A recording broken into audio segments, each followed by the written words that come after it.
welcome to another episode of Steph's Box. Hail Satan. I don't want those.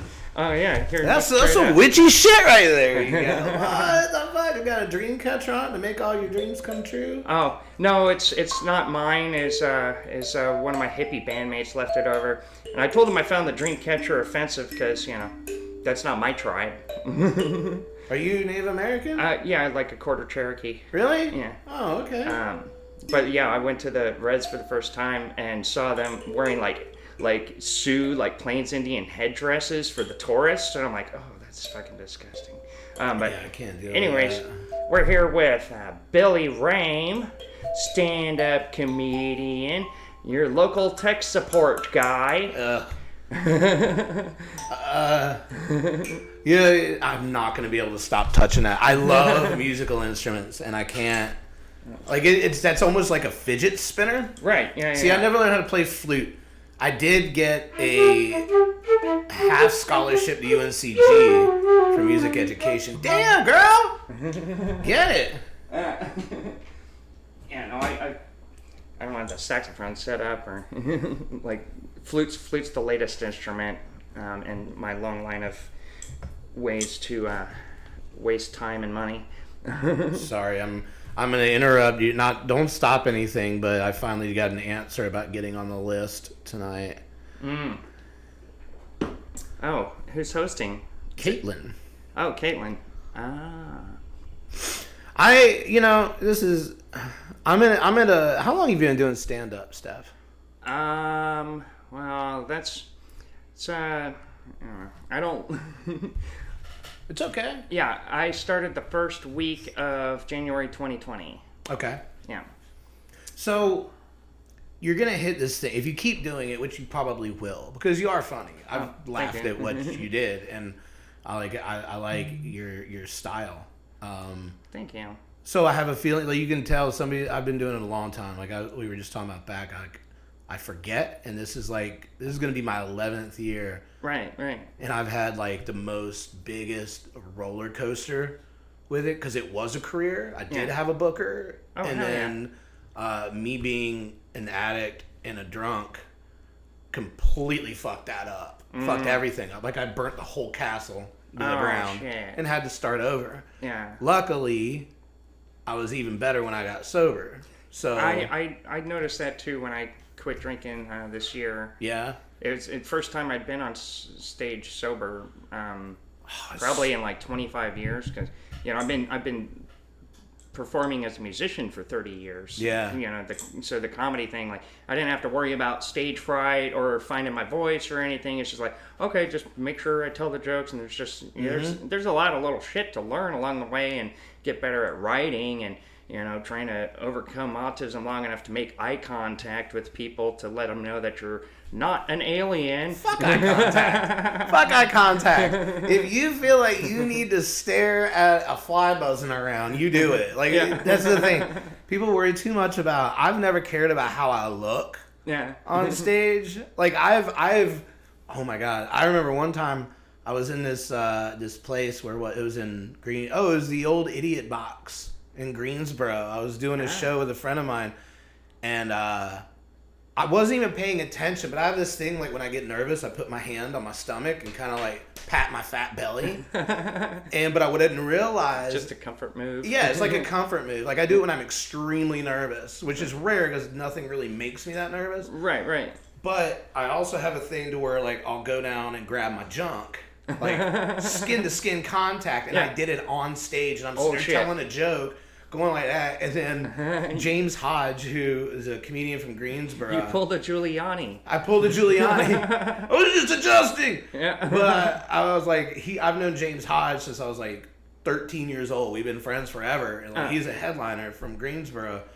And he yelled from the back. He was just dude, you're doing it. And I looked down, and all these people, there's no more laughs for the rest of the set. Shit. I was just the guy, and I couldn't touch that mic with that hand because he called me out.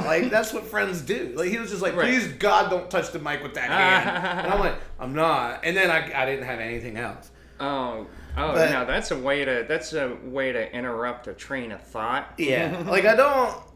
I've just never cared about what I look like or what people think, as long as I can hear some laughs. Right. Like, it's good. But I digress. At least one giggle in a room of 50. That's all I need to know that I didn't bomb, right? Yeah, you hear a laugh, you're good. And sometimes even if it's a pity laugh, like it gets you over that hump. Yeah, like anybody can do a 45 just writing that one laugh at some obscure reference that nobody else in the audience understood. And then the painful silence means that you're having a bonding experience and you're in the human moment. I love those painful silences. They make me so happy. Like, there's a middle thing. Like, if I have a great set, I feel amazing. Yeah. If I have a horrible, god-awful, nobody laughed, but I know I got my point across, I still feel amazing. But if I have one of those things to where I feel it was my performance that didn't do the set and material justice, that's where I'm hard on myself. Like, I've had sets where I'll walk off stage and I'll be like, that was fucking horrible. I'm the worst. I'm the worst human being. That was my finalist set for North Carolina's Funniest at Good Nights. Yeah, I killed it the first two, and then I put in some old reliable jokes that always kill. But they're not your typical like setup punch type misdirection or anything. It's more predicated on going from my deadpan standard to like ramping it up into an escalating rant of just like more complex, because I notice people tend to laugh when I'm like genuinely really pissed off and I start going on a rant and they start giggling at me like, you're just pissing me off even more. Why are you laughing at me? Like, I'm gonna throw this chair through the window and you're over here giggling. And but those two jokes, I've never had this. It wasn't a packed crowd that night. It was a little more than half the venue, which I think holds like 75 or 100 or something like that. So it's probably like 50 people. And each time I did, I got a little bit extra time for the last set. Like each step, you get a little bit extra time, stage time, right? Yeah. I'm like, okay, I'll throw in these old jokes and show this other side of my personality. Dead silence, like crickets.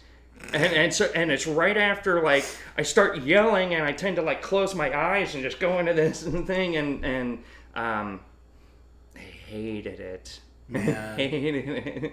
I've always learned that on those competition shows, when they give you that extra time, I've always used it to just slow myself down. You know what I mean? Yeah. And it's natural. You're like, fuck yeah, I got all this extra time now. I'm going to fill it with this and do this. Right. And then I kind of like, I can't remember who it was that told me. It was Mellow Mike or Michael. I don't even remember what he called it. It was Mellow Mike from Raleigh. Or Mike Mellow from Raleigh. I've but heard now the he name. calls himself Michael something else.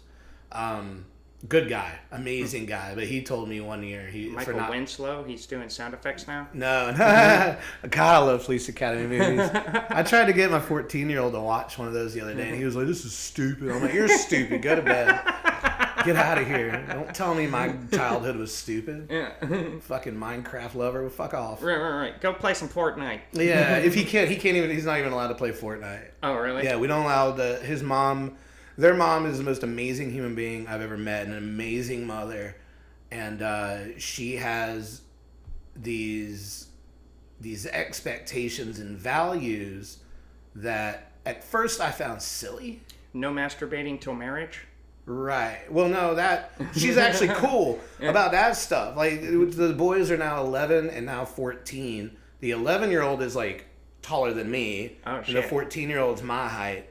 The 11-year-old is the one that's just whacking off everywhere. Right. Like, it's just his dirty clothes and dirty gym socks everywhere. Yeah, you don't need a forensics team to figure out what's going on. Well, no, because especially since his bed, like, going down the hallway is their room, and his bed is like, the doorway is like right here, and his bed's like right here, so I see from the kneecaps to the chest. And the other morning, like, I was walking up the hallway to go waking my daughter up, and all I saw was like the blanket just had this little.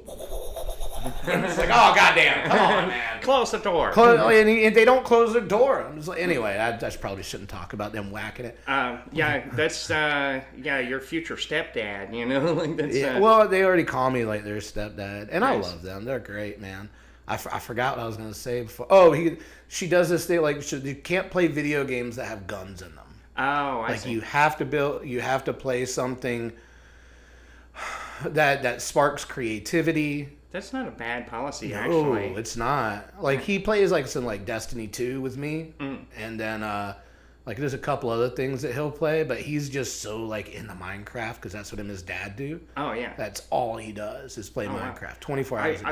I was just at the Port City Cheesesteak open mic the other week, and yeah, they had professional Minecraft on the TV over the bar, and I'm like, that's crazy. Whoa, shit. Yeah, no, I was blown away. I remember playing that when it was in beta, and like just like playing like 12 hours a day, and I'm like, holy shit, that's way too much video game.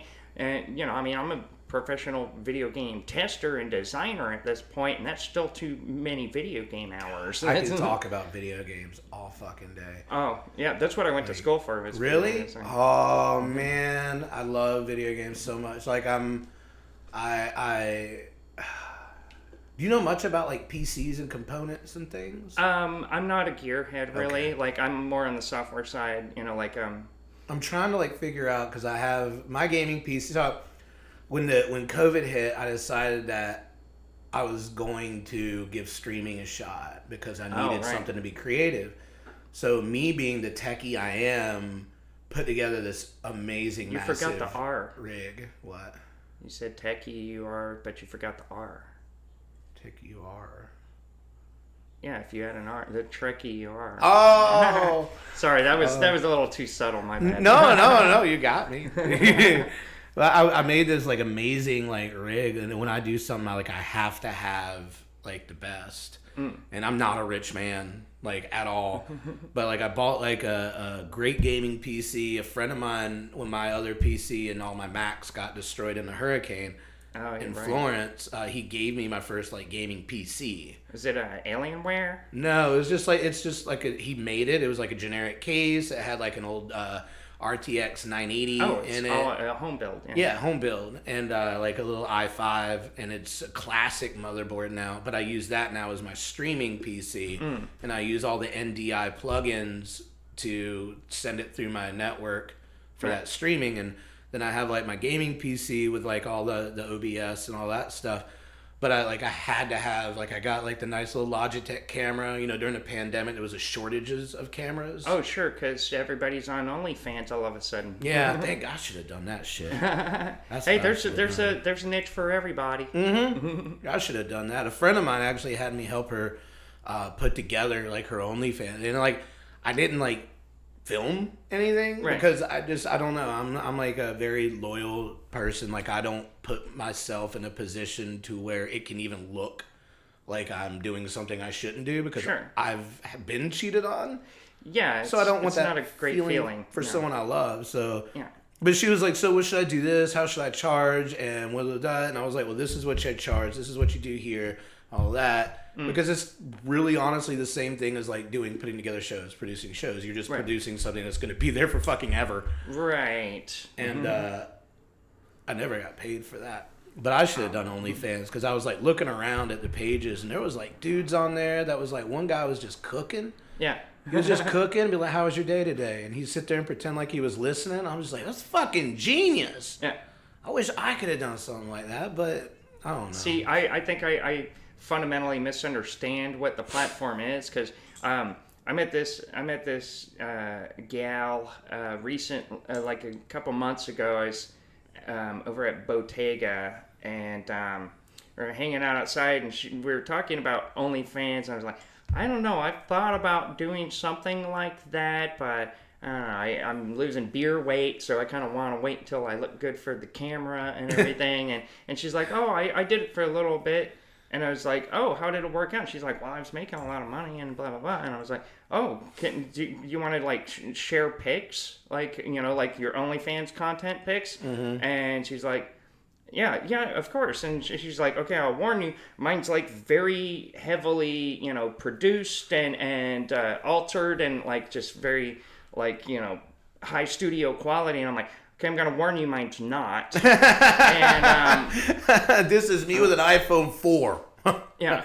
Well, see, like what she showed me was just like almost like a fantasy, like fashion type shoot looking thing. Yeah, like a boudoir or whatever they call it. Yeah, and all I had was like a neck down dick pic. Those were you can't. No, I don't think anybody can take their own dick pic. Like I don't think it has to be somebody else taking it. Yeah. Like I don't think there's so many comics that joke about that. Like there's it's like face, like boobs, like slinky dress, and then bam, dick. Right. I would want to do it like all realistic to where if I just go down, so all you see is the head of my penis past my belly. So I mean that's the reality. That's what it is. VR porn. That's the future of VR porn, dude.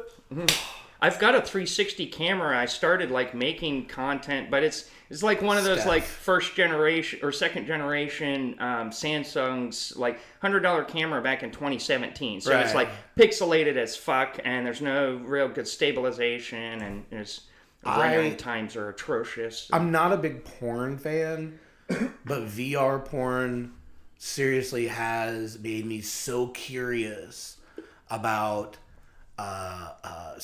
and this is like kind of what I was going to talk about tonight, open mic, if I even fucking go. I don't know. I just now we started talking VR about bit last night. I've been working on that a little bit. The one like I only did it to see what it was like to have sex as a black man. Right. Which, I was trying to remember what it was. It's a good bit. It's a good premise for sure. But I mean, I also I went in deeper with it. Like I saw that you could have sex with Harley Quinn. I was like, fuck, I got such a crush on Harley Quinn. And then it was just a great actor, so she just kicked the shit out of you for 5 minutes. See, I had this crazy idea, and I was ranting and raving about it a lot during my meth days. Because get a lot of strange ideas when all cylinders are running, overclocked 24/7. And that's when I got way into, like, cardboard had come out, and I was just like, I've been waiting for this shit since the 80s, since I was like a little kid. I've been waiting for VR, and I want to make things. I want to make worlds and experiences, and that's kind of why I went to video game design school. And but I came up with this idea of a it's kind of like VR porn. But did you ever see that movie from the 90s? It was kind of like a it was like a sci-fi near future movie called Strange Days. Yeah. And so like living that experience from somebody else's perspective, I was trying to find like a cheap DIY way to do that, and I called it a perceptual feedback loop. Where so like if you're in like fucking, right? I was gonna try and say intimate situation, but no, fucking. But if you fucking. Yeah. Like you have the person doing the fucking has a camera. Hello. And has like a stereo camera set up, which now they make eyeglasses that could do that back in 2017. But and then that is being live streamed into the fuckees headset, so that they're being fucked, but they're seeing themselves fucked from the fucker's perspective. So a perceptual feedback loop. What? That's too much. That's an amazing idea, and now my mind is so you can see yourself getting fucked while you're doing the fucking, but getting fucked. Right. Whoa, that's like some Shel Silverstein. MC Escher. That's MC Escher type art is what that is. That's like, crazy. MC Escher's Playboy spread. Man. Well, I was like, I've been trying to like the boys now I know are like trying to look for porn. And the only thing I worry about, like, with that, because it's natural. Things like that are going to happen. Sure. Like, I mean, it's just different because I had Playboys under my bed, and these guys have, like... See, that was weird. Like, I think I was so stealth. When I was adolescent, I remember my parents, like, pulling me aside, and, like, my dad pulling me aside, like, asking if everything was okay. Like, if because apparently there's no signs that I was masturbating or sexually active at all. And so they thought there was something wrong with me. What? You just weren't ready. That's just... Oh, no. I was sexualized since I was like 3 years old. I've been masturbating the whole fucking time. You just got really good at hiding it. I'm just a ninja. I'm a ninja. Well, I just don't want them... The only thing I worry about, like, is I when it's time to talk to them, like, I just want them to, like, understand, like, that's not what sex really is. Right. Don't be one of those douchebags that tries to choke and spit in your mouth on a first date. Like, sex, like, I don't want them growing up thinking that every stepmom is going to want to fuck you. Like, and even if that happens, that's going to be their dad's problem to deal with, not me. Right. Like, I want them to think, like, every time that you pick up a female hitchhiker that she's got to blow you. Like, I don't want them to think that all that stuff is real. I thought every time you pick up a hitchhiker, you're supposed to murder them and get rid of the body. Well, that's kind of, I mean, that'd be weird porn for them to watch. I'm sure that I might exists. want them to look for blowjobs if that's the point. Right. I've always said that they would Menendez me one day, but it hasn't gotten to that point yet. We all get along. Just if you want to give them the how to treat women right talk, just like make them binge watch Forensic Files. Yeah, honestly, and this is like, all jokes aside, like, this is like something that's very like serious to me because it's for reasons I don't want to like say publicly, but like it's really important that I do want them. It's very important that they do know that on how to be a good human being and gentleman. And the only way that I've found to do that, because I know when I was a kid, I didn't want to hear like, back in my day. Yeah. So I just got to lead by example. Right. I make sure like when I tell jokes about opening doors for people and making them watch, it's because I do it. Right. And with their mom, it's like I make sure that I do everything. They see me treat her like a queen. They never hear me argue. Me and her have never really argued or raised our voices together anyway. Oh, that's cool. That's how me and my ex-wife were. Yeah. Yeah. And it's like we just don't. Like we may have discussions. Sure. But we don't go to bed angry. Right. I make That's sure so that important. Yeah, like I make sure that like doing things for her, like her laundry and cleaning up around the house, and because I work from home, what kind of fucking human and partner would I be if I didn't help out? You know what I mean? Right. So it's like I want them. I just have to lead by example. Now I feel bad. You need to get out of my house. No. Okay. I understand. No, I'm just joking. Like, because I work from home, right? And I'm not the chore doer, but I make all the meals and provide all the entertainment and all that stuff. I think it's a two-way street. It's all about the role. Yeah. It's about the role in your house. Like every house is different. Everybody else is different. I just want to make sure that they. I don't know, man. It's fucking weird. Kids have changed me so much. Oh yeah. Like I still don't give a shit. Like about like other people's perception of me. I'm still like just oddly proportioned, medium drawn cartoon character. But that's such a superpower that most people I don't think ever achieve. I didn't used to have it. Me neither. That's all I used to care about was being the coolest kid out there, and then like. It really took like when I got like I didn't care before when I got so like after my divorce like I stopped caring a lot, right? Because that was just such a dirty like messy thing and my fault of it because I turned into like no you can't do that I'm gonna be waiting outside your house type guy. It was weird. Shopping for shotguns at the Walmart. Like it wasn't even that like buying GPS stuff. Yeah, right. And there wasn't any. Of course, the nerd version of the shotgun. Exactly. Exactly. Like I went crazy. Like I went that love crazy. Yeah. And when we both knew it was over. Jealousy is like one of the most toxic things. And I'm not it's the worst feeling in the world. And it wasn't like a jealousy thing. It was more of a oh my god, I just got so comfortable in this life, and now it's about to change, and I have to figure things out for myself, and I'm scared to control this, and I'm gonna control that, exactly. Control this. So, like, I think, like, for the first time in my life, I went to let's scare them and make them stay. Oh shit! And then finally, that's like, a dark place. She moved away, and then I moved back down here, and then I quickly realized, like, it's just not there, man. And that was kind of one of the reasons, like, it was so easy for me to. Like go to like rehab and get clean was Oh, you did an inpatient situation. Oh yeah, I had to.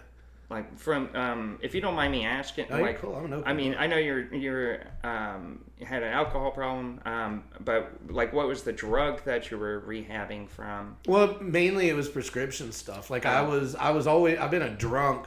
Like I didn't really drink until I was like 21, 22, but then that's when like my family's all in like the entertainment industry, music business, and I kind of tried to follow in their footsteps, and then played in a band here that came out of Topsail.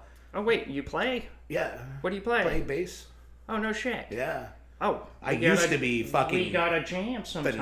I used to be phenomenal. Like I had my own Schecter, like endorsement, everything. Oh fuck yeah. And then I just kind of like lost a passion for it like 2 bands later. Yeah. But I started like drinking heavily then, and then it was like it just kind of progressed, and every situation I found myself in with that lifestyle just progressively got worse.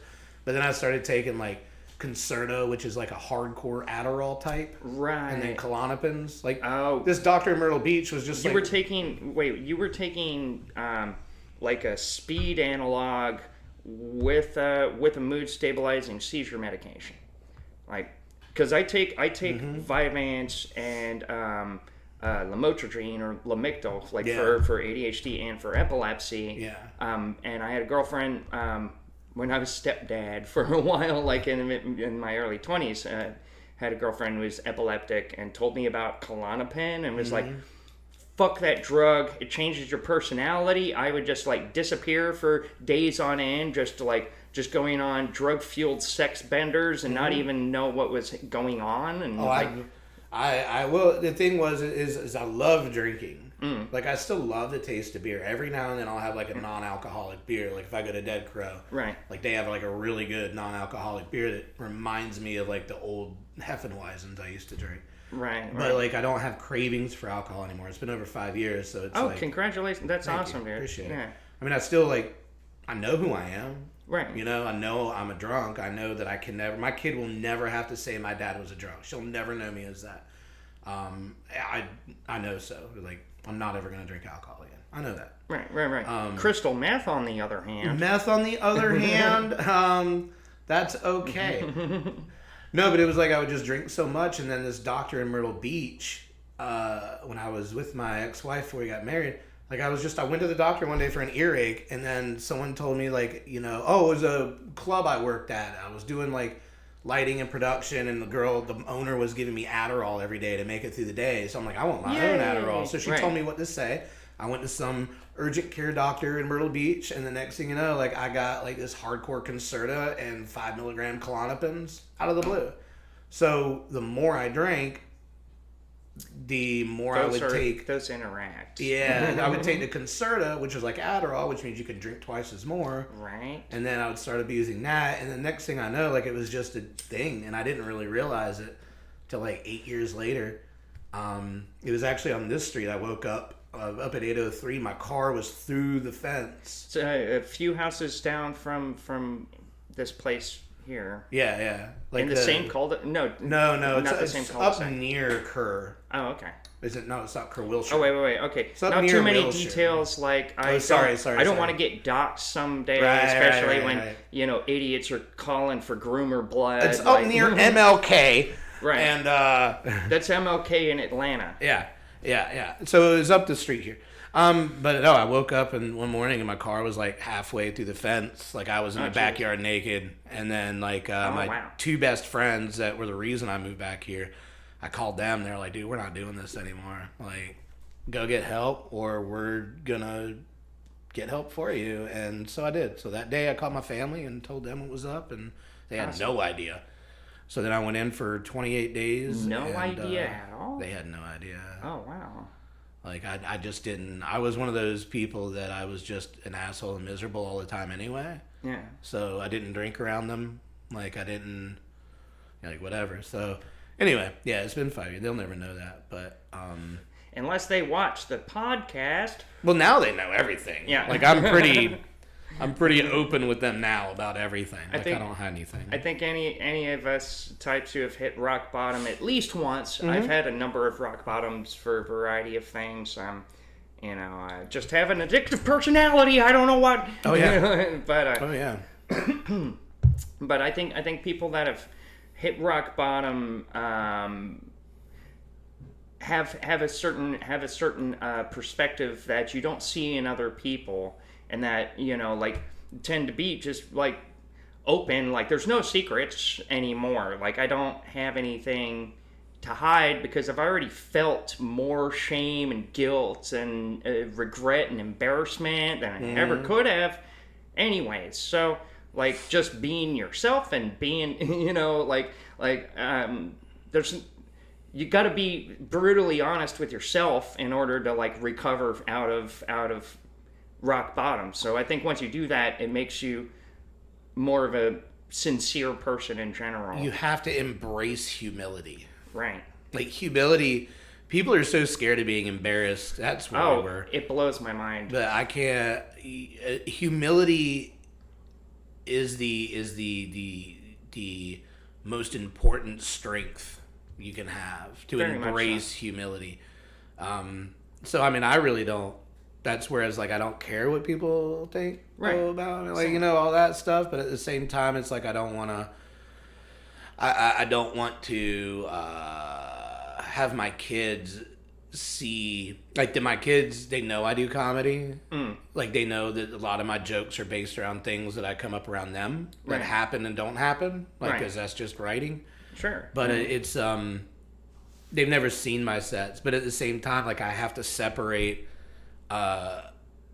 cartoon Billy from at home with kids Billy. My family got the full version. I was doing a show at the VFW building, and 3 generations of my family were seated front row center. Damn. And I told a joke about autofellatio, sucking my own dick for, you know, you non-Latin speaking folks. But I didn't know what that meant either. Yeah. Now I do. Automatic auto. Fellatio.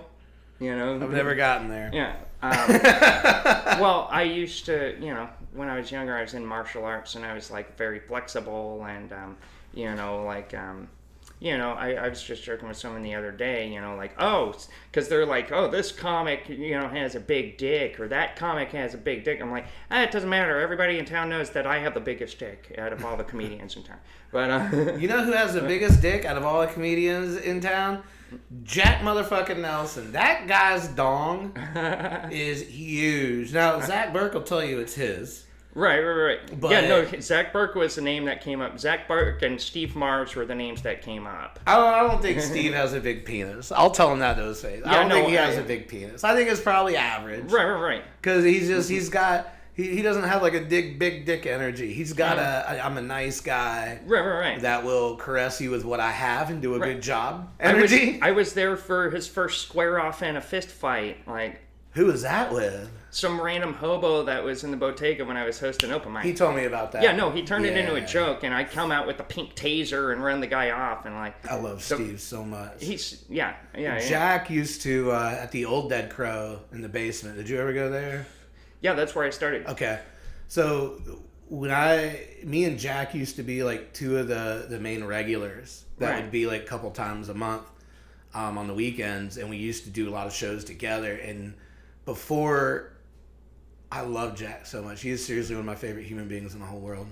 And I'm trying to get him on the podcast. Like, I've done a bunch of shows with him, and I think he's one of the most hilarious people I've met he's great. Now.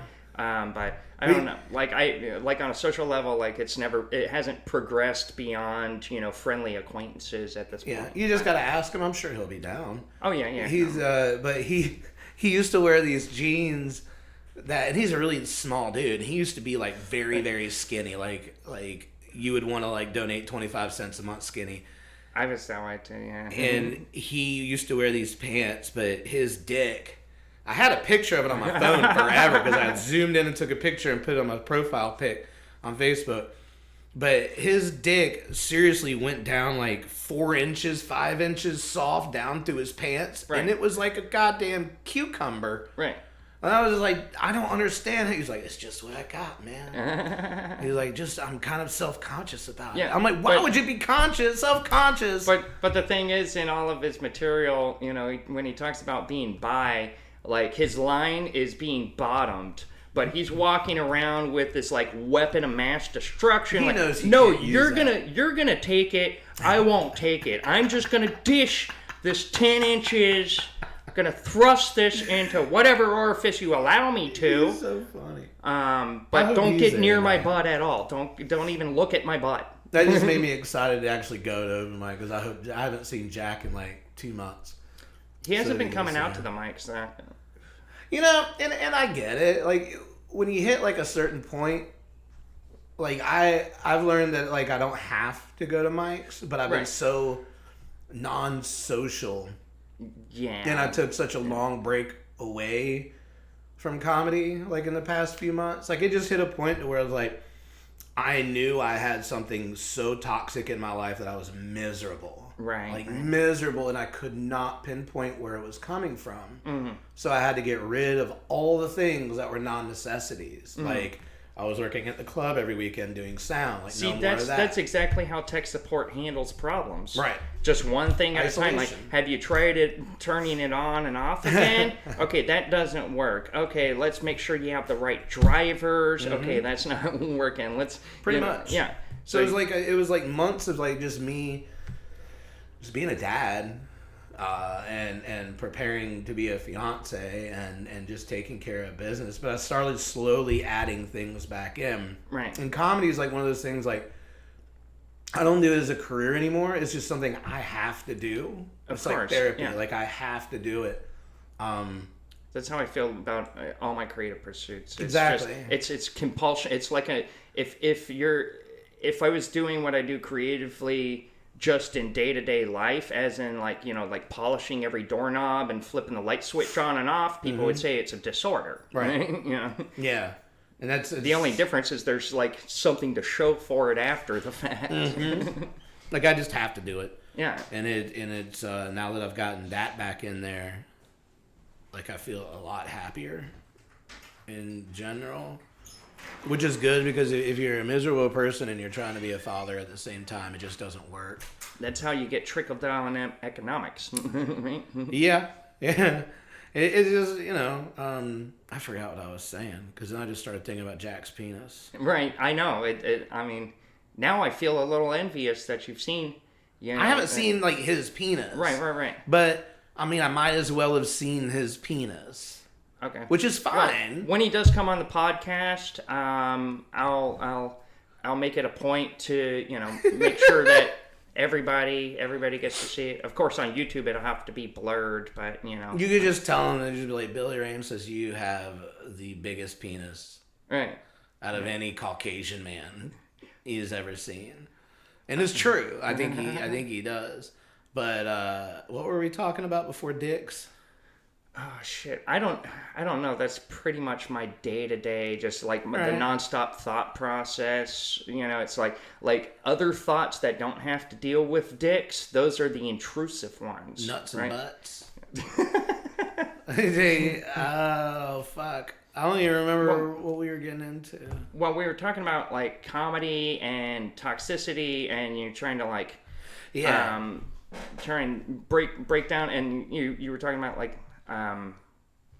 When, you know, like with the open mic thing too, I'm getting that now as well, because last year when I was hosting 2 open mics a week, you know, that was exhausting, and it was like my writing pace isn't that fast, right? You know, like right. I don't write every single day, and I'm not much of an improviser, you know, not yet. It's something I'm trying to work on to get better at riffing, but so it's like these days I just kind of want to go to open mics when I have jokes that I'm excited to try out. Mm-hmm. I just go to talk now.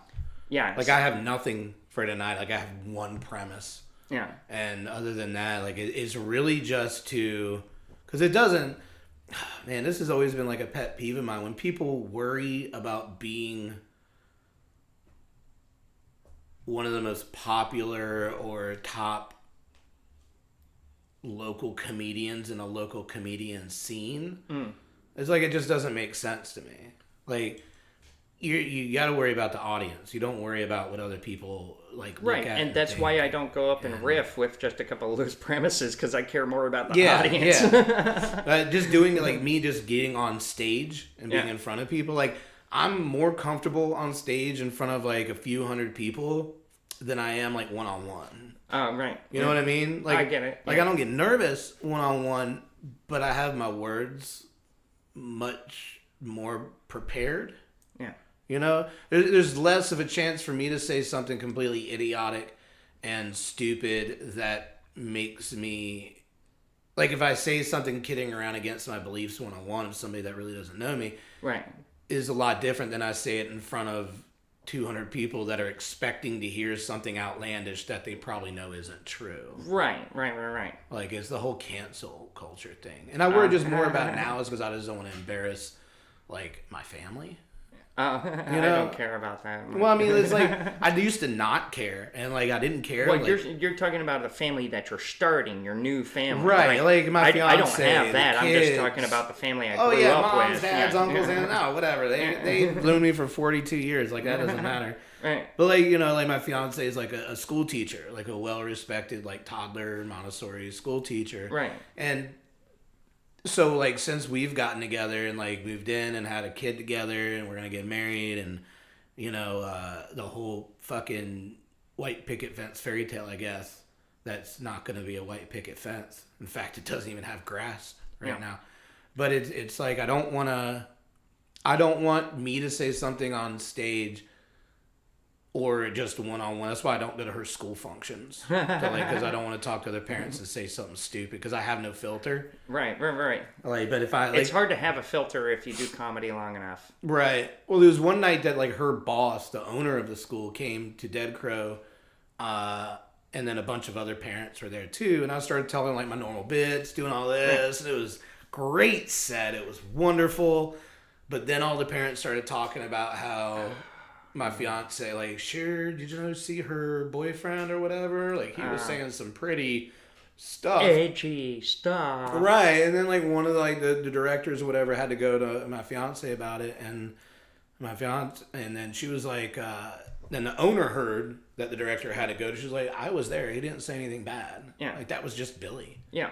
You know? Well, and the thing is, like, if you don't know what catharsis means...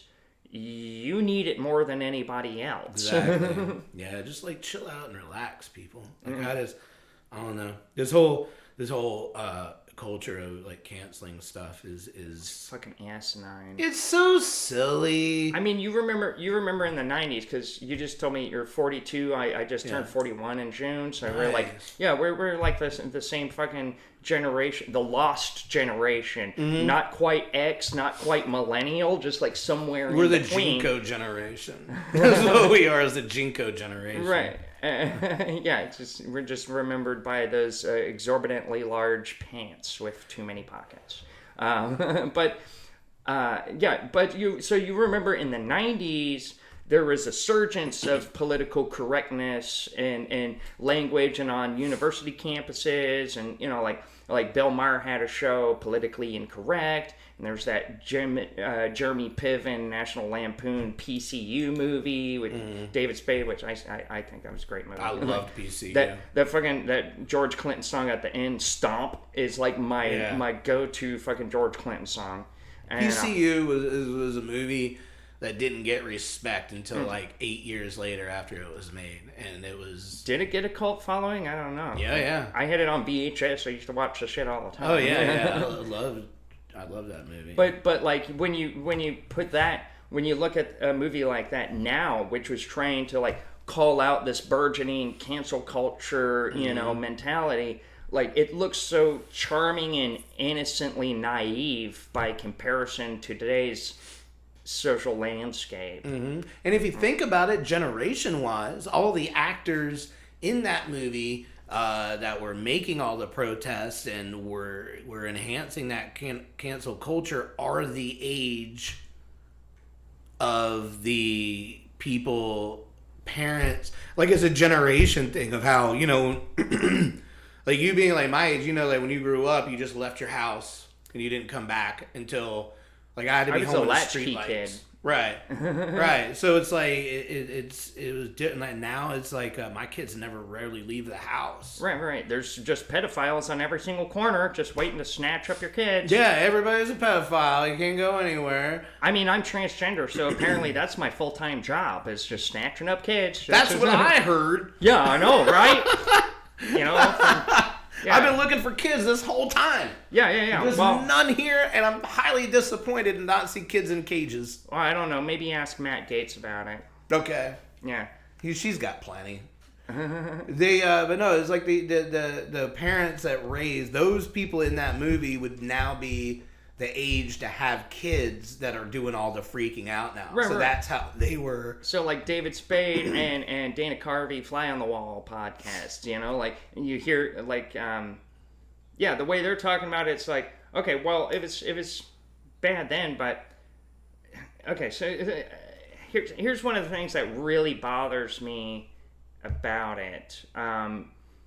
Because, you know, I'm not one of those comedians who's like, well, I'm just being edgy, I'm just telling it how it is. You don't like, you know the kind, they're the shitty open micers that just say hate speech, right, with no punchline, expecting people to laugh, and then they get surprised when they get upset about it. Shock value with no morals. Right. Yeah. Right. You know, it's like the difference between, like, you know, Kiss and Gwar. You know, that's a good comparison. That's a good comparison.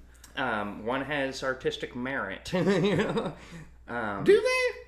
Gwar, I would say. Yeah, does. Gwar does have. Okay, yeah. They're a bunch of theater majors that, you know, are nicest guys in the whole world. R.I.P. Odorous Rungus. That guy was a genius. I used to hang out in the Pit in Richmond. Oh shit! You were in Richmond. You were in the epicenter. Like I grew up in Roanoke Rapids, North Carolina, which is an hour and a half away from Richmond.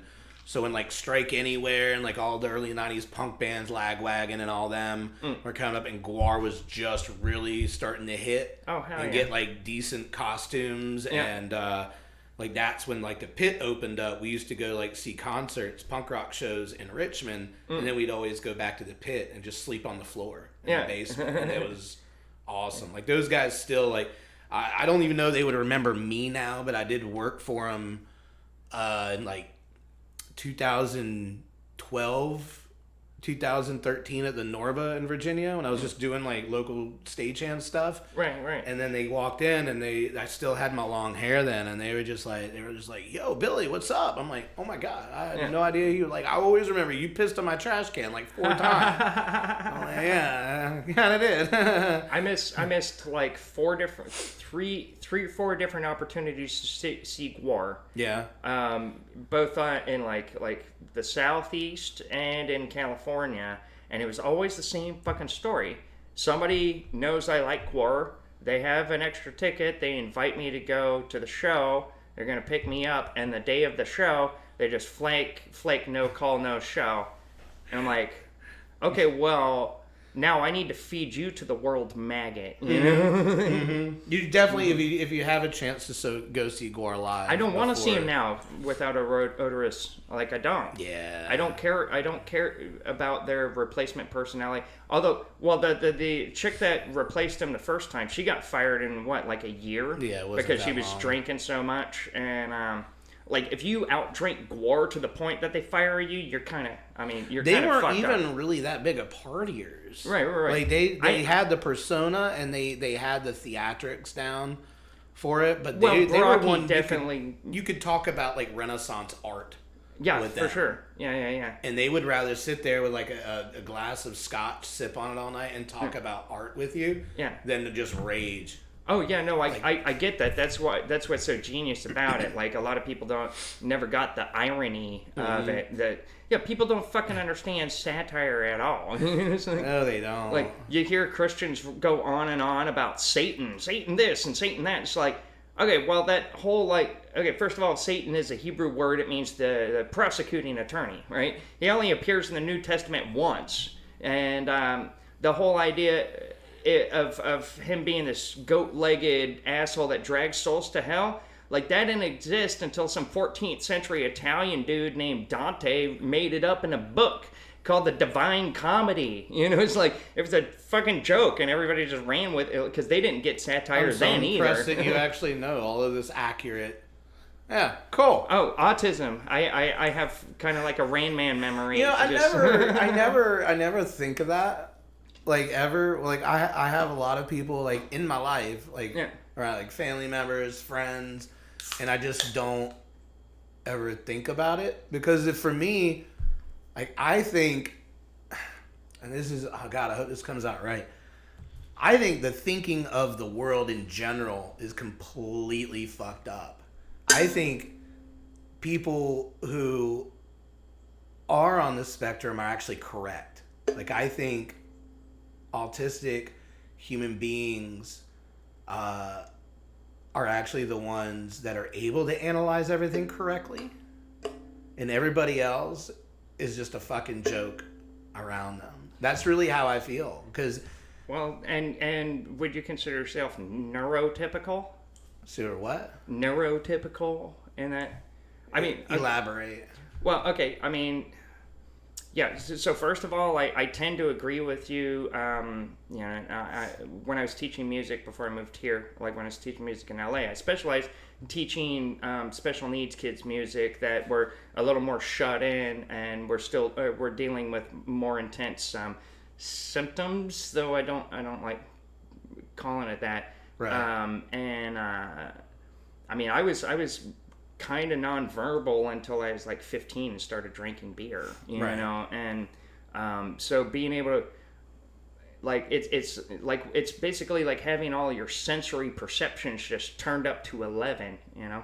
It's like, well, why don't you just stop it at 10, you know, and make 10 louder? It's like, no, but this goes up to 11, you know. It goes to 11. Right. But when it's like, so that's where the nonverbalness comes in. That doesn't mean that like we don't understand what you're saying. It's just that what you're saying isn't relevant, right? It's just not. It doesn't break through to the attention priority, you know. Because hierarchy. it's not. It's almost like it's not a complete thought. Right. Yeah. So an illogical, not complete thought would be for somebody whose mind works in such a finely tuned, logical way. Most people don't make sense. No, they don't. And that's why I've been called retarded my whole life. It's because people don't use grammar properly. And it's like, I'm not a grammar Nazi. I mean, you want to be loosey-goosey with how you express yourself. That's cool. But if you're not transmitting the message and the information necessary for this conversation to work properly, right? Then you know, I'm not the retarded one. You know, yeah, man. And it's not a matter of pretension; it's just a matter of precision. Mm-hmm. You know, yeah, it's a precise way of thinking, and the way, because a lot of the world it works a lot like coding. It's all ones and zeros, and it's just the way it is. The math is the math. There's really no way around it. You shouldn't shortcut it, because then it's not going to add up. And well, that's it. I'll hold that. You're about to destroy that one. But no, go ahead. But what I mean is it's I try to think in that kind of. Let me put it in this scenario way.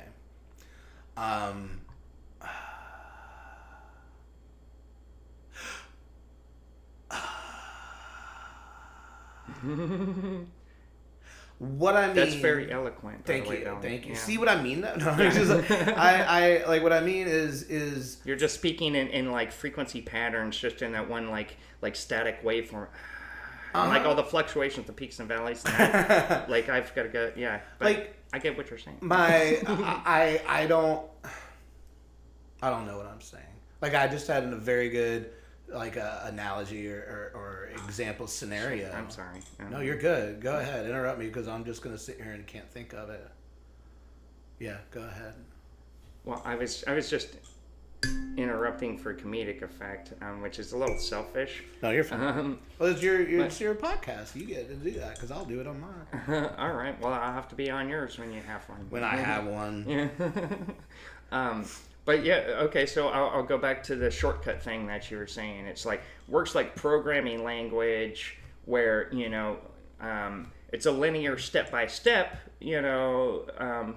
Okay, let's start with like QBasic, right? Like it's coding language. It's just linear. It's not even really hierarchical, I guess. I mean, it is, but then you like add more abstractions onto it, and so you end up like JavaScript, where you can, you know, speak more like natural language. But what you're doing there is like, so like the difference between linear code, which was the prevalent way up until the late 90s. Yeah. And then you introduce modular coding where like, okay, you have these pieces that can like plug in with a bunch of other pieces, just like you're building a synthesizer type deal. And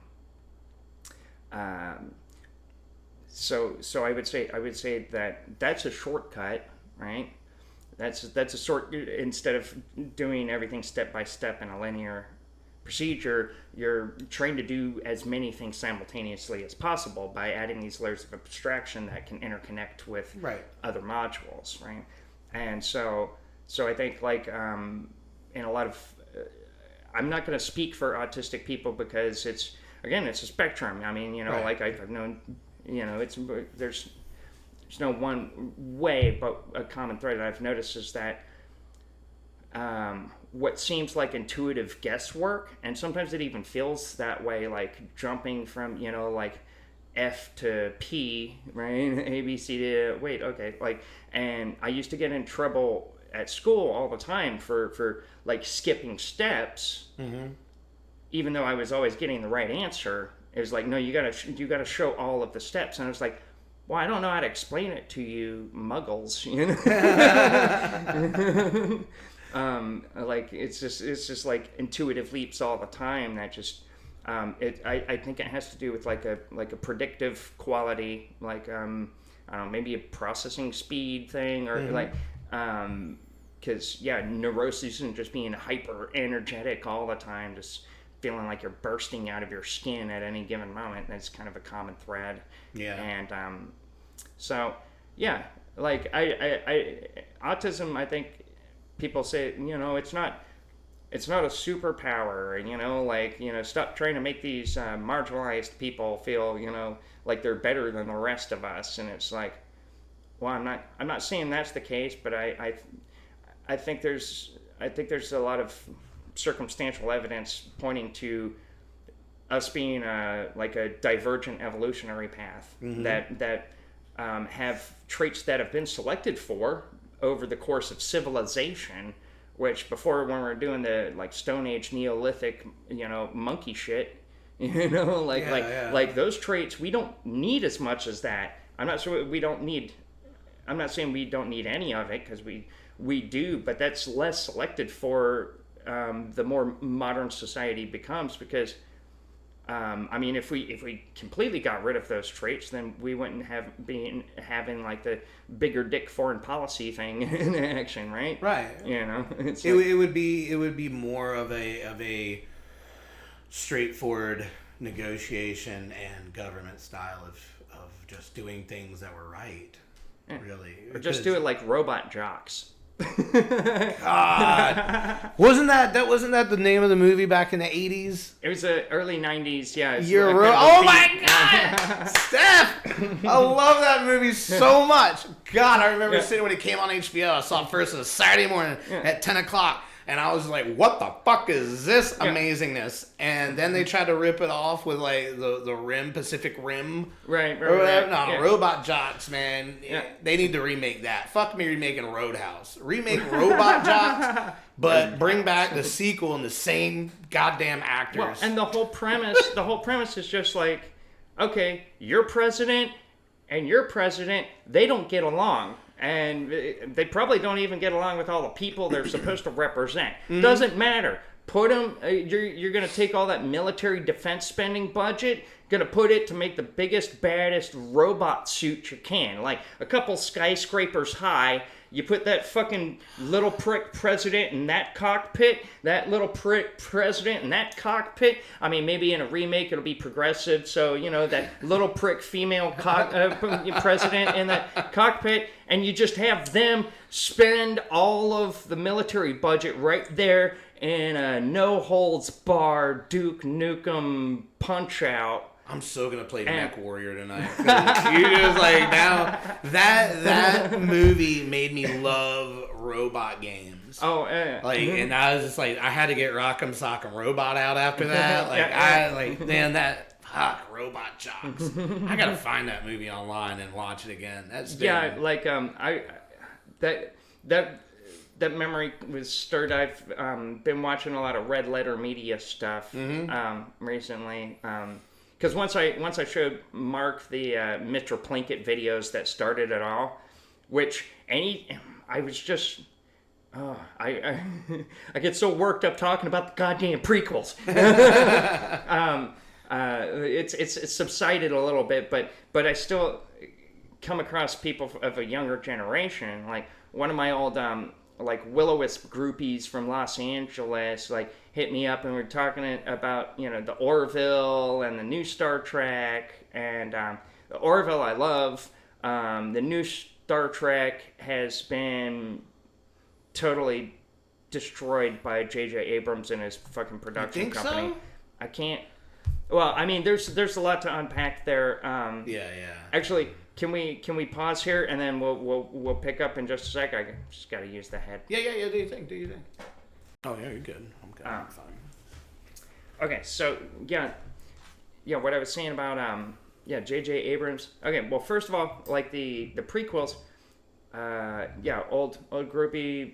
Actually, me and Tyler Deese talked about this on the podcast too, because we have like a generational difference, and so it's like the kids that were raised up with, the prequels were like their first Star Wars experience, and that kind of leads into a big tirade I could go on about why movies suck now.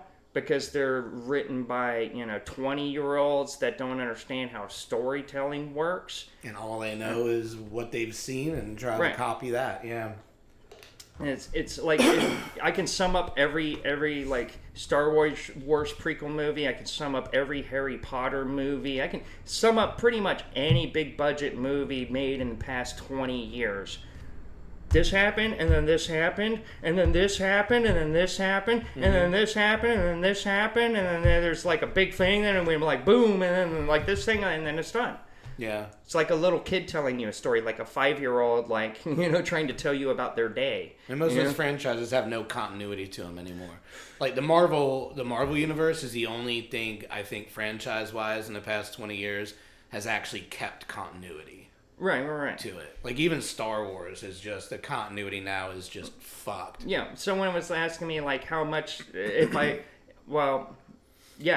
was like talking about how much she loved the prequels, and she was like, I mean, you can't tell me that Yoda lightsaber battle wasn't badass. And I'm like, yes, I can, and I will. It's like Yoda was all the realm of the mind. That's what made him so badass, is that you didn't see him fight, and you didn't need to see him fight to believe that he was a badass. Right? And then, so let's just, like, expose all of that mystery and just have a little fucking CGI Yoda spinning around like it's fucking Street Fighter 5, It's yeah. I mean, I get that. It's also, I kind of like the way... And I'm not like, it's not, I agree with you, but I also see the way of having that Yoda fight there so many years before the original trilogy, to where he was an old man that was getting ready to die. You see how his species, how fast they digress. Right. From once, because that's been the whole thing, and that's where I have a feeling the like Baby Yoda and like the throwaway explanation of like, no, I'm mixing it up with Guinan in the Picard thing, where there's like, we look this age for thousands of years, and all of a sudden we start to get old. Yeah, that throwaway explain. But I don't know, like, I don't want to get too deep into, because Red Letter Media did such a fantastic job deconstructing the entire prequels. Scene by scene, like the running times are the same and vastly more entertaining to me than watching the movies themselves. Right. And by the way, watch Space Cop if you haven't seen it. It's a movie they made. It's a low budget. I've heard about it. It's so fucking good. I've heard like about they did everything right. Everything right. Like I don't have any complainents. I'll have to check it out. Yeah. I've heard some. My buddy Marco kept telling me about it. Like, you gotta watch Space Cop. Have you seen Space Cop? I'm like, no. You haven't watched it yet? I'm like, not yet, but I will. Yeah, it's worth the $5 on Amazon. Like I don't normally like pay for shit on Amazon. What did you think about like the Discovery and the new one, the New Worlds or whatever. Okay. So yeah, let's do some Star Trek, because I'm honestly way more of a Trekkie than a Star Wars nerd. See, I'm the opposite, but I do love Star Trek. Yeah. I'm not like a trivia guru. No, I'm not. Like, I didn't really start getting much into Star Trek until like my 30s, right, when it started showing up on Netflix, and I'm like, but when Next Generation was airing in the 90s, mm-hmm. We were in high school. I was out like partying and like just being, a deviant, mm-hmm. like there was just a few shows that it's like, oh, I do want to be home on Thursday at 8 to watch Married with Children and The Simpsons, It's like, oh wait, no, that was Sunday night. Yeah. No, Thursday. It was Thursday, and then it went to Sunday. Yeah, like Sunday got Simpsons moved to Sunday because it was Simpsons, Married with Children, then Living Color. Yeah, and I loved Living Color as well. That was such a great sketch show. Yeah. Oh, Mad TV. Oh, yeah, I love getting to work with Orlando Jones. It's so fucking. Yeah. He's so much fun. I've been meaning to get into that.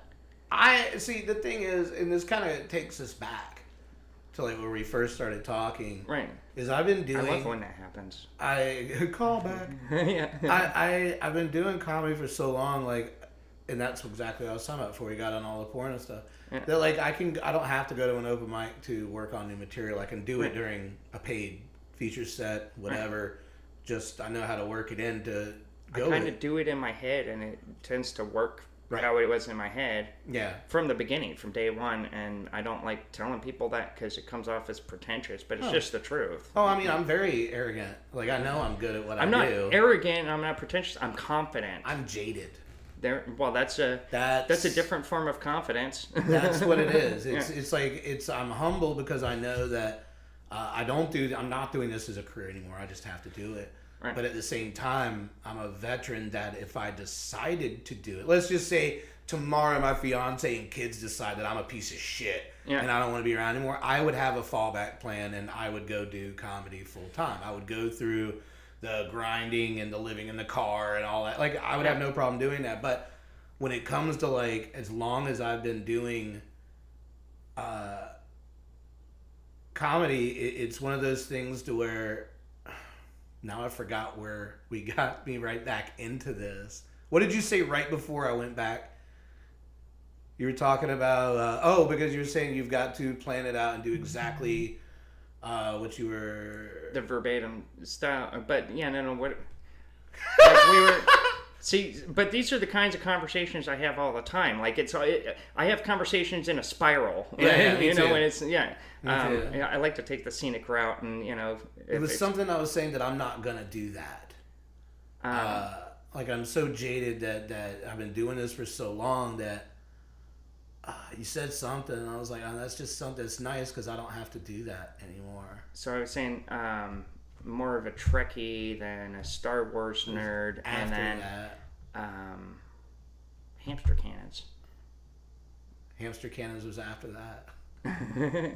Hamster cannons is in between all of the silences. Everything. Right. That people they were looking for the Higgs boson, and you talk about the Higgs field when dealing with the mass of particles through space time.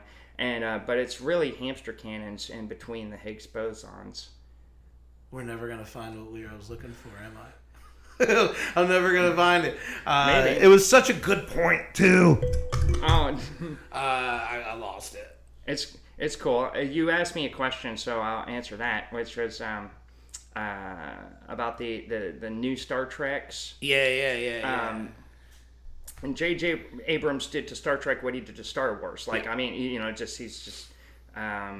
just a money grubbing. Like, he doesn't care about the content from, like, I mean, he pays the lip service, but then totally does the opposite of everything that like Into Darkness was a good movie. I enjoyed that. The sequel, me and my ex-wife were like halfway through it, and like just moments after the con scene, is like, we looked at each other. It's like, and she's like, "Do we still have to watch this?" I'm like, "No, thank you, God." The second one wasn't that great. But there's this whole thing, like, what made Star Trek so great was Gene Roddenberry's vision, utopian vision of a future, right? A future that has like hope, that has dealt with all of this bullshit that we're dealing with now, all of this greed and capitalism and all this, I mean, we're way on track for the dystopian future that we keep putting out in Hollywood. Stephen Hawking said the same thing, right? Yeah, AI could be great. We could have a utopian society, but the way it is now, it's probably not likely. Yeah, and smart. Right, and he had Rick Berman, that hack-ass producer that didn't really even have any credits till he started doing the show, like just fighting him tooth and nail on his vision. It's like, okay, Gene, I know you want to tell a show where the stories don't hinge on like conflict, but a story needs a conflict, and it's like, yeah, but a conflict doesn't need to be running around with a bunch of guns and blowing shit up. Yeah. Right? That's what made it so fucking good, was the conflict was always a character conflict, like a moral conundrum, that not just like, oh, they shot at us, let's shoot them back, and that's what I love so much. That exact thing. I'm so glad you said that. That's what I love so much about Discovery and the New World, because it wasn't like, I watched the first episode, I think 2 episodes, and I'm still skeptical, because like Picard, like that first, I got a few episodes in, and it's just on Picard. No. It's like, that's not even the same character. None of the characters are the same characters. You threw all the canon in the trash. Same thing with like Discovery too. Like everything got really dark and dystopian in all of the new Star Trek worlds that from J.J. Abrams production company. They basically, said, fuck you, Gene Roddenberry, let's do Rick Berman's version.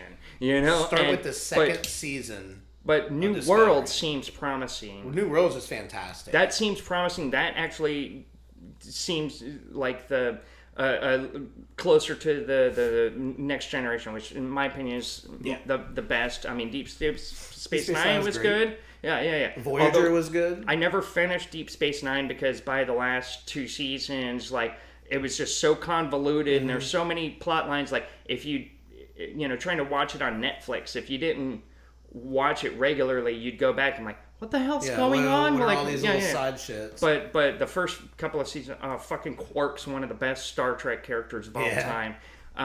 That's what I loved about Discovery, is because if you start, I've never seen the first whole season, like a whole first season. I started from because I didn't like how the first season started. So when season 2 came out, I watched the first episode. I'm like, fuck, this is really good. Yeah. And then I went back and I watched the last 3 episodes of the first season, to where really is just, no spoilers, but it sets it up for the rest of the series. And that's where, that's exactly what it is. Like, all the conflict is more of a mental thing with one in his own mind or her mind, and it's a lot of it has to do with understanding where that world that Gene Roddenberry put together, where it, because I'm so off on the timeline, because some episodes feel like I'm it's so before. sick of this alternate universe shit. You're just making excuses for like, oh well, that story that you've that's already been told, we're just gonna retell it and make it a separate universe, just so we can capitalize on all of the catchphrases and the nostalgia of the original. It's the movie production machine. Like, it's just, I mean, it's going to end up as bad as the military-industrial complex. Just mark my words. It already is. Disney's building the media-industrial complex, or has. And so, what I liked, it was more of where the Federation came from before Kirk came around. Okay. And Spock is already in the Federation, but he's just still that. He was part of the landing team from, what was the First Contact? Yeah. So he's still there. He's a young, arrogant dude. He hasn't found his Vulcan Zen yet. Right. So because he's got those human emotions. Right, exactly. Those goddamn human emotions! That's what A New World, really got me about, because it was the characters that end up on the Enterprise, but they're still, this their first year. It's like their rookie season. See, so okay, I do want to get more into New Worlds, but you know what's been the only thing has been scratching my sci-fi Star Trek itch in recent years? The Orville. It's so good. It's so fucking good. It is good. I don't like Seth MacFarlane. Why? He just annoys me. See, I feel a kindred spirit whenever I hear him talk. And I think Family Guy used to be hilarious. Now it's just so repetitious. Well, he passed it off to because he was working on American Dad, which I think is a way better show. Yeah, way better show. Yeah, and then but Orville, I can tolerate him because he's not that annoying shock value. Like he's actually acting. He's a character. Yeah, you know, and I like the character. The character fits him, like physically. I think the character. I think that character is closer to just him in real life. Because when I've seen him in interviews, and this is back in the day before all of the Star Trek shows started happening,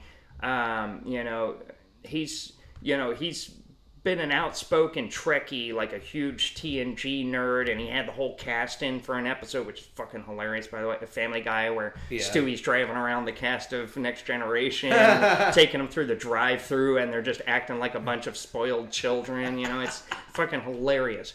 And, but somebody, I don't remember who asked him this question, but they asked him, like you're a big like Hollywood guy. You're making shows. You're doing Cosmos with Neil deGrasse Tyson, and you're outspoken Star Trek nerd. And Paramount's talking about making these TV shows. Are you going to be involved in making any of those? And he's like, I don't know who to ask for the keys to that car, but I would love to. Yeah. And like he's just.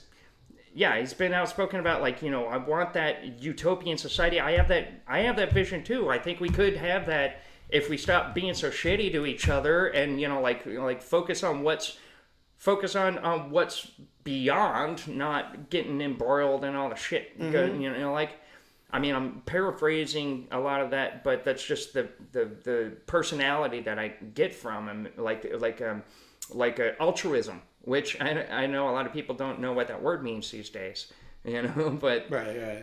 Just treat others like you want to be treated. It shouldn't be that hard. I don't understand why it's so fucking hard. It's just to be basic humanity, But that's why I think the Orville is so good, is because it's coming from that place. Yeah. He doesn't have anything to prove either. This is an artistic vision he wants to. Mm-hmm. He wants to pick up Gene Roddenberry's torch, right? Because everybody else took it into the dark. No, I agree. I like it a lot. In fact, I know that new season just got released, and I haven't even been able to check that out yet. It's so fucking good. Is it? I haven't had a chance. Like my life right now is so. I was just telling my fiance this last night. Like going from a life to where. Like playing music, touring for a living, comedy, having this. There's me, and then there's the entertainer persona. Like what is it? The old Freudian thing is the id and the ego. Yeah. See, I haven't had those internal boundaries for a long time. See, I'm not good at them. I can't. No, me neither. It's impossible. Yeah, I can't. Like, it's just me. Just got to be me 100% of the time. Yeah. But it's like now, after and especially my daughter was born as the pandemic was starting. So no shit. So it's like I went from learning how to be a dad during the pandemic with everybody being stuck in the house. So she was born when my comedy career started. Yeah. Maybe we should start 2019. So it's right before. Like she was almost one. Right. Almost one. Yeah. So it's like my whole should make a progress chart for both of us side by side. Oh, she's learned how to walk now. I learned how to shut down a heckler. She learned how to use the toilet. I learned how to not ask for cocaine so directly. It's just amazing on how my life now is so routine. Like I wake up. I go to work. I get yelled at all day. I get off work. Customer service sucks. God, I fucking hate it so much. I did it for a long time. Like I was about to quit, and then they just gave me what I deserve, and I'm like, fuck, okay, all right, let's keep doing this. Plus, where else? Daily blowjobs under the desk, every hour on the hour. The ball, like I gotta put peanut butter on my balls for the dog because there's nobody else ever home, and he's allergic to peanut butter, so I'm just really fucking him. But they and then I get off of work, and then it's immediately taking the daughter away from the mom who's had her all day long at school for an hour before dinner, get her ready for bed, put her down to bed, and then spend time with my fiance, which is usually just sitting on the couch watching our shows, right, and then go to bed and do it again. Yeah, it's cool because I love my boring life. Yeah, but at the same time, I'm like, I miss all the excitement of everything, but I don't want it. Right. I want to do it, but I don't want it. Does that make sense? It does. I want the adrenaline without the event. Yeah. No. It's like sometimes I really want to do crystal meth, but I'm not doing it. Well, all that stuff I just don't want to do. Like I've done, like I never really got into big hard drugs. No, I didn't mean to. It just kind of happened, but like meth's a weird thing. It's one of the only chemicals that once it touches the receptor, it breaks off, and nothing else can touch that receptor ever. That's why you're permanently addicted to it once you get addicted to it. It's like crazy. Sticking a key in a door and breaking it off in the lock. Whoa. Yeah. I never knew that. Yeah. I wish I would have known that before I started doing it. Right. I just never, like, I did a lot of acid. Like, in my, early 20s, I just had a roommate that sold it, and he would, I'd wake up in the morning, and he'd have a vial hanging out of my mouth going, hee, and I would just trip for, 3 months straight. I still, if I was cutting the grass today, and I still had, little tracers coming. Oh, I've been a psychonaut since the 90s, but, measured. The most I've done at once is, a 10-strip. Yeah, see, I can't even do any of it anymore. My anxiety is so bad as it is. Mm-hmm. A bad trip, I don't know what would happen. But it's now it's I dig the gummies, the edible stuff that I use for anxiety or to go to sleep or to shut my brain down at the end of the night.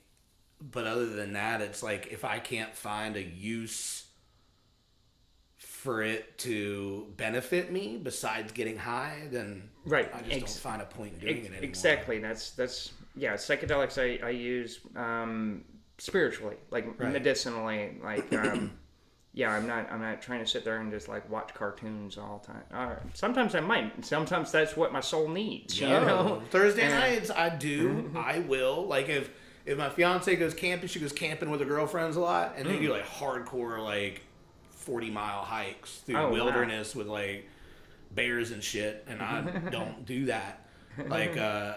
But I'll stay at home. I'll ship my daughter off to my mom and dad's in Leland, and I'll sit at home and I'll eat a whole edible and just play video games and stream to nobody for hours on end and have the best time. I know we got to wrap up here soon, but I did have one question that I've been itching to ask you. Yeah. Have you tried VR stand-up? Yeah. I did. You did? Where'd you do it? It was a big jack-off session. So it was like doing stand-up on Chatterbait. It's okay. Let's just say VR stand-up is going into a bathroom with unlimited people coming in and out. No control over who is on stage with the microphone versus who's in the crowd heckling. It's basically Facebook with voices. It's all trolling. Right. I did I've never done a show, a paid show with it, but I went into that the little thing they have in Horizons. The Oculus Horizons, or Meta Horizons now, I guess they call it. They have a little comedy club in there. Really? That one, you can kind of go in and you can sign up. Yeah. You just have to message somebody, or you go over and you hit this little button, and then it puts your username in there, and then they call you up, and they mute everybody in the crowd, so there's no laughter. So it's just doing regular comedy. Right. Yeah. So that's there pretty much. It's but it's okay, but I think that there could be something that could happen. I think if they did something more of if Dead Crow were to put a the equipment in to record the shows so you could see. Let's do it. You know what I mean? Yes. Yeah, let's. So like they have the big screen app. Yeah. To where you can go in, you're sitting in your own movie theater. Yeah. And you're watching that. Like that, if you were doing that and sitting and watching a comedian. Yeah. That would be great. Would you do some sci-fi shit with me? What do you mean? I don't know, like make it cool, yeah, VR comedy. Because the reason why I think it's so interesting is because it's such a largely untapped market that if you talk with other creatives, they just kind of like, yeah, no, that's funny. But seriously, like, when I was just doing like 360 videos of like concerts, like I did one of like Psychic TV before Genesis P-Orridge passed away, and I did one of Ministry at the Ventura Theater, and like, you know, or just go through museum walkthroughs and shit like that. And it's like, I can make YouTube videos that get a couple hundred views, or I make like VR content, and it's like hundreds of thousands of views. Yeah, like I'd wanted, if I were to do it, I wouldn't want to do it like pre-recorded.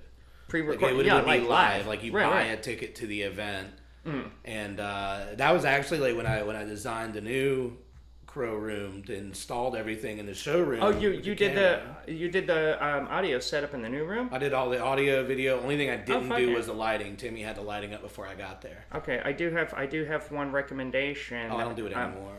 Yeah, well, I mean, I was just wondering, like, with the Dead Crow audio portion of it, like with the recording, which I don't even know if they're doing anymore. I heard that they might have stopped, but like a condenser over the mid room to get audience laughter, so you have like there is one. I put it in right before I stopped doing it all. Oh, well, somebody didn't mix it right, because you don't really hear the audience in any of the videos. Which the last 2 weeks that I was working on the weekends, I had that in there and mixed it in with the main, because it all went in through OBS.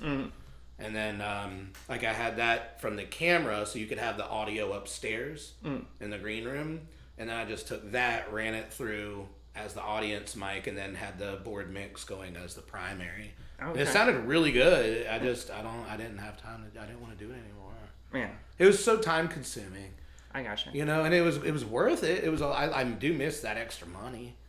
Like, getting like $10 a video or $15 a video, however many, I don't remember how much it was. I think it was $10 a video. I need the money, so if anybody sees this now that Billy's not doing it, I'm qualified with over 30 years of experience. Yeah. I mean, man, I don't know what they're doing on the weekends anymore.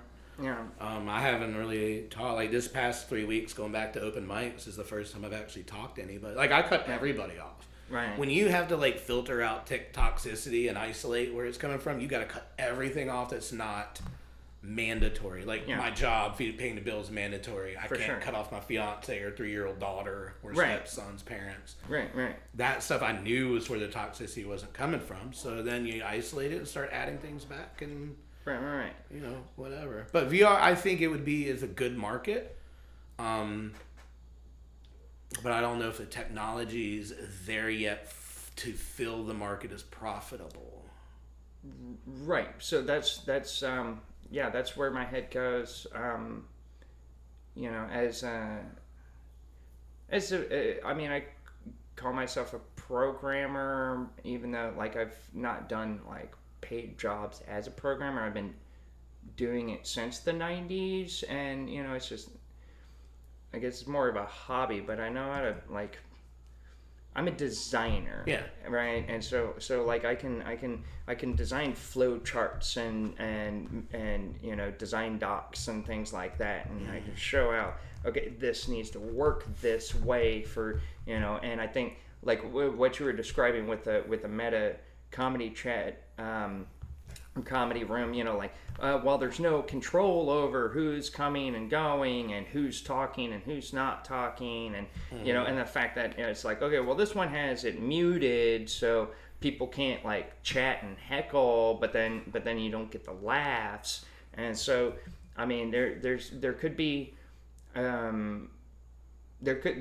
ways to engineer like access points, like hitting in a and button out, and like, there's an animated laugh. You know what I mean? Like if you're muted and you can't hear. Oh, to be able to see the laugh. Well, they'd be able to see the laugh, but if you're holding your controller and you're watching a comic and then they hit something great, you hit your A button and your avatar goes. Or you could do a machine learning analysis of like average like initial laugh frequency, right? Like ha ha ha ha, like it's very like percussive, and that's a peak. But if someone's just like this, that's a lower peak. So you could have it filter out, like an AI filter out. Oh yeah, like so the laugh and the chatter, the volume waves, like icons that you would see on a Mac or a PC. The larger the waveform, yeah. Okay, yeah, maybe, yeah, that could work. Yeah, that could work. Just. I'm amused. I have ideas, so. I think you do. I do have to wrap up though because my lady's texted me 3 times. Oh shit! I want to come back and talk to you where I don't have.